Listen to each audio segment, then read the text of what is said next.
Тагдырдын оор тамашасы менен мураска үй жайда мурда насыя алып калгандар да болот. Эгер ал киши мыйзам боюнча да, көз өткөн кишинин кирээзи боюнча да мураскор болсо, анда карызды төлөөгө милдеттүү. Азыркы карабай банк мураскордун мыйзамдуу түрдө укуктарга ээ болушун да күтпөйт. Эртеси күнү эле насыянын келишимин кайра түзүүнү талап кылат. Болбосо 1 айдан кийин төлөмдөрдү учурунда төлөбөгөндүгү үчүн айып пулдун көлөмү өсө берет. К сожалению, в этой ситуации закон суров, никаких простых. Банк мураскорго өзүнө кепил алууга же ойлонууга убакыт бербейт. Андыктан банктан качпай келип кардалды талкуулаганы туура. Анткени сүйлөшүү менен көп маселени чечсе болот.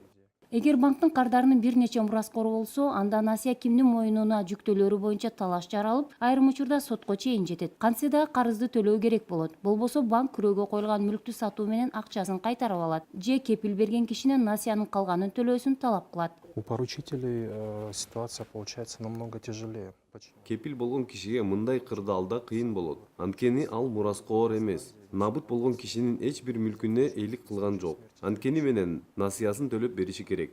Ушундан улам бирөө кепилдик берүүдө жети өлчөп бир кескени оң.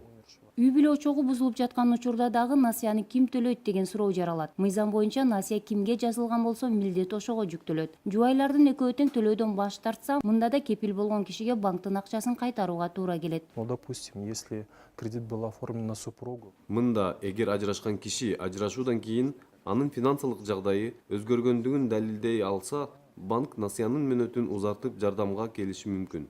Кантсе да кардар жоопкерчиликтүү болуп, насыялардан мурда өзүнүн мүмкүнчүлүктөрүн туура баалап, кийин жакындарына оор болбогондой чечим кабыл алган оң. Кардар жана кредиттик мекеме үчүн дагы ыңгайлуу жагдай бул насыяны камсыздандыруу. Кардар көз жумса, насыяны камсыздандыруучу компания төлөп берет. Бирок бул Кыргызстанда көп колдонулбайт. Анткени камсыздандырууга кеткен чыгымдар насыянын үстөк пайызына кошулат.